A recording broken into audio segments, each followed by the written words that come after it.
Oke guys, welcome back to Crypto Indonesia bersama gue Toshi, di mana kita akan membahas segala sesuatu yang berhubungan dengan cryptocurrencies dan blockchain.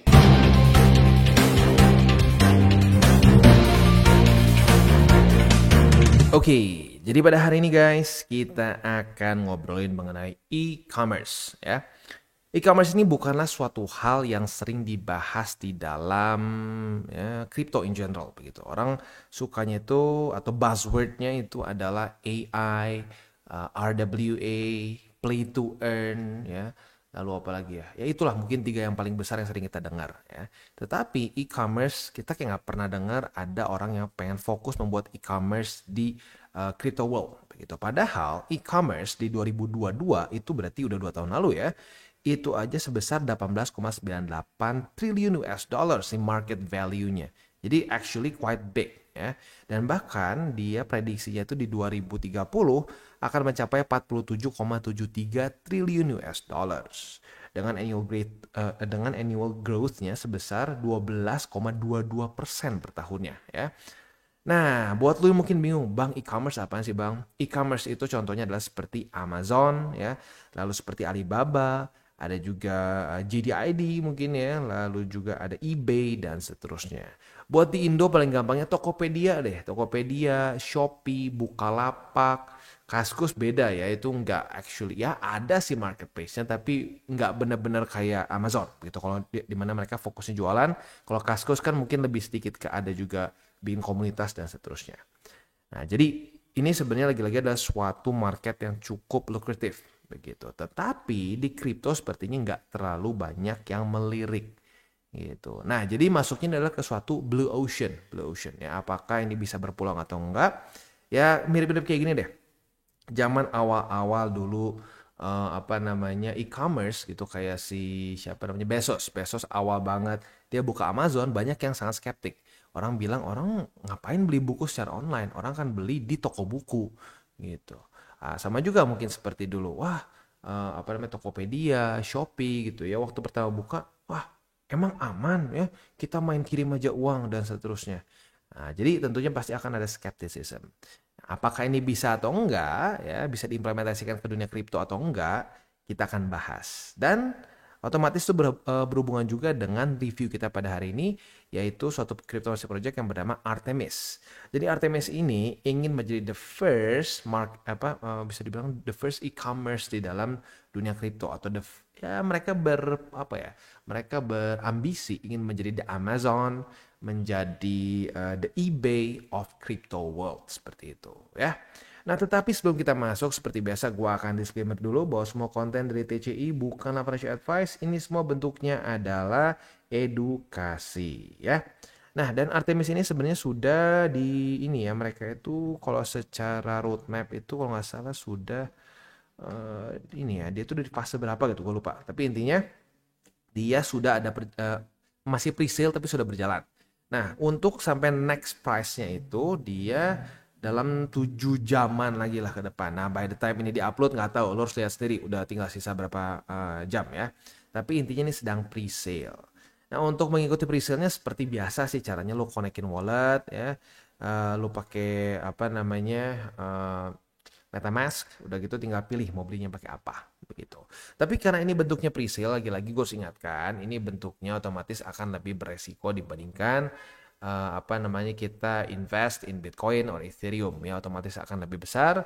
Nah, cara untuk bisa memitigasi resiko itu adalah jangan terlalu besar alokasinya gitu. Kalau gue pribadi, semua pre-sale ya, bukan satu pre-sale 5%, tapi semua pre-sale itu 5%. Untuk apa? Menjaga ya resiko. Karena kalau pre-sale ini antara lu sekali ngepam banget, tapi jujur lebih banyak, nggak, kalau gue lihat sekilas lebih banyak profit sih. Tapi ya profitnya tergantung lu terlalu ini nggak, terlalu greedy nggak. Kalau terlalu greedy kadang-kadang udah profit, nggak di TP-TP ujung-ujungnya loss lagi. Tapi kalau lu actually have a plan, tends to be profitable. Ada juga yang kacau, tapi ya in general cenderung profitable gitu. Jadi makanya dengan itu plus ditambah juga dengan alokasi yang nggak terlalu ekstrim besar akan membuat resiko kita cenderung lebih terjaga ya. Oke, jadi Artemis lagi-lagi dia ini adalah intinya ingin menjadi suatu e-commerce yang dia menggabungkan DeFi juga begitu. Dan untuk DeFi-nya itu mungkin lebih ke pembayaran juga sih. Jadi bukan dia bikin DEX ya, tapi dia lebih ke akan pembayarannya secara decentralized begitu ya. Nah, yang gue dapat juga info dari tim dev ini walaupun tidak ditulis specifically di website mereka, mereka kedepannya bukan cuma sekedar transaksi barang-barang fisik begitu. Ya walaupun sekarang juga Topet dan Shopee udah nggak cuma fisik ya. Lu bisa bayar token, bisa bayar cicilan dan lainnya juga bisa lewat situ. Nah, tetapi di Artemis ini bahkan kedepannya bisa juga seperti konsultasi dengan dokter, legal help, freelance, dan seterusnya. Jadi, secara scope cukup ini ya, cukup ambisius begitu ya. Nah, selanjutnya kita langsung loncat aja ke audit dia ya. Ini audit dilakukan oleh satu firm yang berjudulnya bukan judul tapi bernama Infinity ya. Nah, di sini dia itu di audit pada tanggal berapa nih? Tanggal 17 Juni ya, jadi masih cukup baru gitu. Dan dia di apa namanya di code-nya itu dengan Solidity, berarti dia di Ethereum Network begitu ya. Nah, kalau kita lihat di sini mereka tidak menemukan permasalahan ya di critical, high, medium, cuma ada satu yang very low atau best practice issues menurut mereka begitu. Dan risk analysis mereka nggak ada buy tax, nggak ada sell tax, nggak ada cannot buy, cannot sell, max tax, modify tax, fee check. Ini hasilnya semua bagus yang menunjukkan bahwa dia tidak bisa ya melakukan hal-hal ini ya, which is ini beberapa hal yang sering dilakukan oleh tim dev yang akhirnya rug pull di cycle kemarin. Nah, setelah diaudit, menurut dari si siapa nih tadi namanya? Infinity, dia nggak ada resiko seperti ini gitu ya. Nah, selanjutnya juga di sini untuk honeypot not detected, trading cooldown juga not detected, dan apa namanya tidak bisa mempost trade, tidak bisa mempost transfer. Overall good secara ininya ya, secara audit resultnya pass. Nah, tetapi untuk Infinity sendiri gue belum pernah dengar sih sebelumnya ya. Jadi ya mungkin kalau gue sih ngasih saran kalau Artemis pengen terlihat lebih bagus lagi, boleh lu lakukan lagi audit di Certic misalkan. Nah, karena kalau di Certic tuh biasanya selalu ketemu berbagai macam permasalahan dari apa namanya coding atau ya berbagai macam risk-risk yang biasa nggak ditemukan sama auditor-auditor lain begitu. Ya. Nah, selanjutnya juga untuk dari sisi presale-nya ya, untuk presale-nya sendiri dia itu di fase 4 katanya sekarang ya. Dan rencananya saat the time of launch dari si token ini sendiri akan di burn 30% dari supply keseluruhan Artemis begitu ya. Jadi in theory itu bisa membuat harga cenderung meningkat dan membantu apa ya hype mungkin saat dia launch begitu ya. Nah, selanjutnya beberapa key features dari Artemis. Yang pertama adalah decentralized marketplace, di mana ini bisa berjalan secara yang benar-benar decentralized, di mana trade of goods and services-nya semua dilakukan menggunakan blockchain technology, begitu. Jadi semuanya itu transaksinya transparent, immutable, dan verifiable, begitu. Untuk transaction juga secure ya, karena menggunakan smart contracts menurut mereka. Low transaction fee ya, di sini mereka akan katanya cost effective, tapi gue bingung nih dia kan di Ethereum network apakah bisa se-cost effective itu, or maybe dia akan pakai layer 2 gitu seperti Optimism or maybe Arbitrum dan seterusnya. Dan juga di sini mereka memberikan satu insentif untuk participation di dalam mereka karena akan ada staking, ada juga reward system yang lain-lain begitu. Dan juga ada innovative DeFi integration di mana akan offer additional financial services gitu ya seperti lending, borrowing, yield farming dan seterusnya begitu. Oke, untuk belinya seperti yang gue sudah jelaskan di depan ya, tinggal konekkan wallet kita, lalu kita buy dengan ETH atau USDC ya. USDC, oh sorry ini USDT ya, ini gara-gara fontnya nih ya, USDT. Kalau gue pribadi sih kalau sampai mau beli presale mendingan pakai USDT menurut gue karena stable coins ya. Kalau pakai ETH kadang-kadang lu pusing sendiri akhirnya beli berapa gitu ya. Yang ketiga tinggal claim your Artemis token dan ya tunggu dia launch begitu. 15% untuk presale secara tokenomicsnya ya. 15% untuk presale, 25% untuk marketing, 25% untuk project fund, lalu community rewards 15%, liquidity 10%, dan staking 10%. Berarti ini artinya dipegang 50% oleh tim dev ya. Cukup besar jujurnya. Itu salah satu mungkin hal yang lo boleh pertimbangkan sebelum ikutan ya. Cukup besar dipegang oleh tim dev. Vesting pun nggak dijelaskan ya. Selanjutnya roadmap, kita itu bisa dibilang antara satu dan enggak sih, kita di fase 2 awal ya. Di mana kita tuh di masa-masa pre-sale launch, lagi marketing dan outreach. Nanti selanjutnya adalah DEX listing. Nah, DEX ini mana belum diumumkan ya, kayak ya beberapa kali pre-sale sebelum juga gitu. Diumumkannya kalau sudah sangat dekat gitu.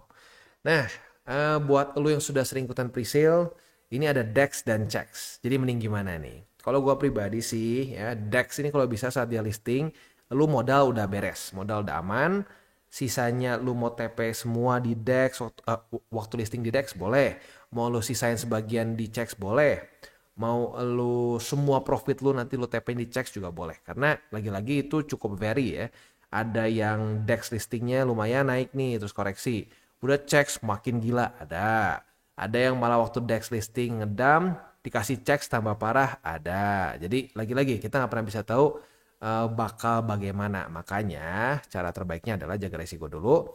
DEX listing modal beresin dulu. Modal udah balik, udah nggak ada resiko sama sekali. Ya tinggal sisanya ya pinter-pinternya lu.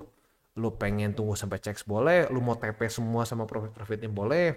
Gue balikin lagi semuanya 100% ke lu dan bagaimana lu menjaga resiko lu masing-masing begitu ya. Oke, selanjutnya sih di sini akan ada integration, akan ada juga community rewards program, akan ada juga platform feature rollout, strategic partnership, dan seterusnya ya. Oke, terus kalau kita ini lagi ya, mungkin secara overall sih, ya begitu aja sih, ya quite simple sebenarnya dia ingin menjadi satu e-commerce di dunia kripto gitu. Nah, untuk news-news terbaru semua bisa lu cari di @coinartemis walaupun this is not a coin ya. Ini sebenarnya ya apa token karena dia adanya di Ethereum network. Kalau kedepannya mungkin dia bikin blockchain sendiri ya oke jadi coin. Tapi for now ini masih token namanya ya, technically speaking ya. Nah, buat news-news terbaru semua bisa lu cari di sini begitu. Oke. Itu kurang lebih untuk overview-nya di awal ya. Gue udah bahas mereka seperti apa. Dan sekarang gue akan masuk ke pandangan gue pribadi nih ya. Nah ini kan bentuknya review. Kalau review otomatis gue harus kasih pandangan gue. Kalau menurut gue bener sih ini blue ocean ya. Kalau bisa dibilang e-commerce dalam dunia kripto ini masih sangat blue ocean. Belum banyak yang nyoba. Tetapi menurut gue ada alasannya kenapa nggak banyak yang nyoba. Kayak kebayang gak gini, lu mau misalkan belanja di satu e-commerce. Anggap misalnya toko hijau gitu ya. Toko hijau di Indo gitu ya. Nah, waktu lu mau beli, tapi lu harus pakai token mereka dulu. Lu harus beli dulu token mereka. Itu hambatan. Begitu. Orang-orang cenderung, malas susah, repot gitu. Nah, sementara e-commerce lain yang ceritanya tidak ada hubungan sama kripto bisa dengan gampang lu bayar. Begitu. Tapi di waktu bersamaan kalau dia nggak mau pakai token sendiri pun jadi tidak ada urusan sama kripto. Kalau gitu caranya ya sama aja kayak e-commerce in general. Kalau dia menggunakan hanya blockchain saja, ya berarti dia pre-sale juga nggak guna. Nah, jadi menurut gue ini sedikit tarik-tarikan. Ini tarik-tarikan dan apakah ini bisa boom atau enggak ya lagi-lagi.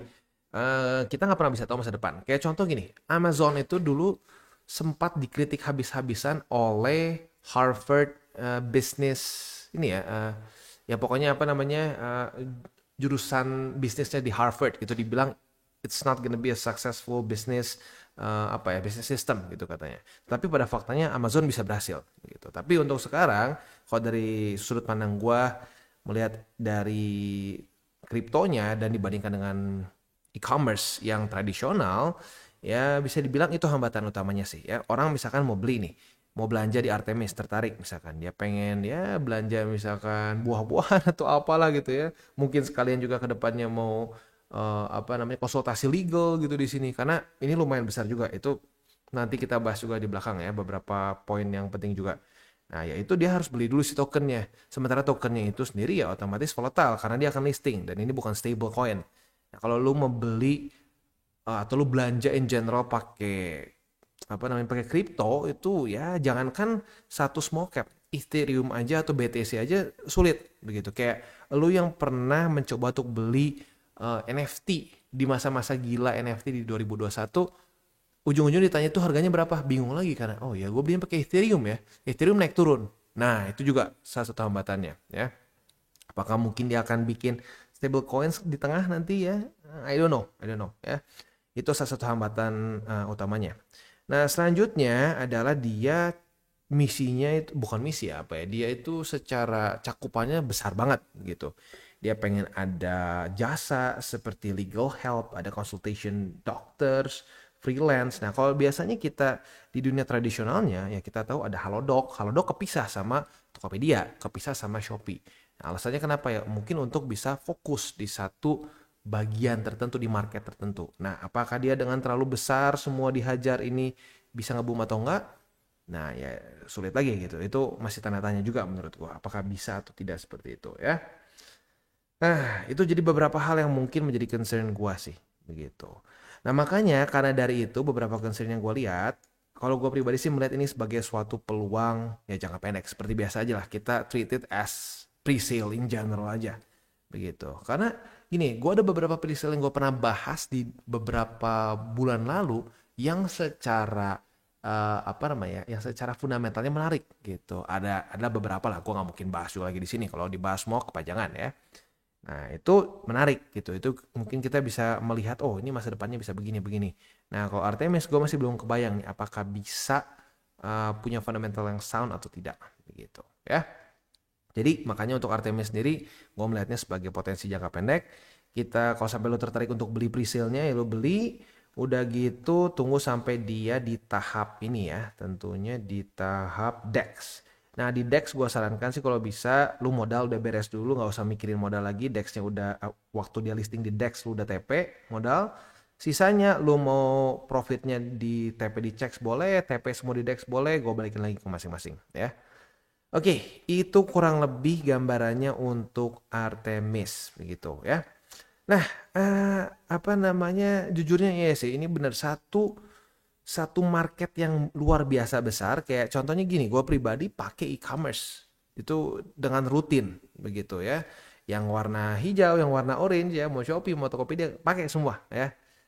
Dan keluarga gue juga semua pakai. Jadi nggak bisa dipungkiri ini adalah suatu market yang besar dan menurut gue akan semakin besar ya. Nah, tetapi gimana bisa diimplementasikannya ke dunia kripto? Nah, kalau menurut gua sekilas gue lihat sekarang sih ya paling hanya menggunakan teknologi blockchain-nya. Tapi kalau untuk ada satu token yang dipakai untuk pembelanjaan, ya kita bisa lihat sendiri sekarang berapa banyak orang yang mau belanja pakai Bitcoin. Masih belum banyak begitu. Makanya kalau mau dibilang gitu ya, apakah kripto itu cocok untuk menjadi suatu mata uang?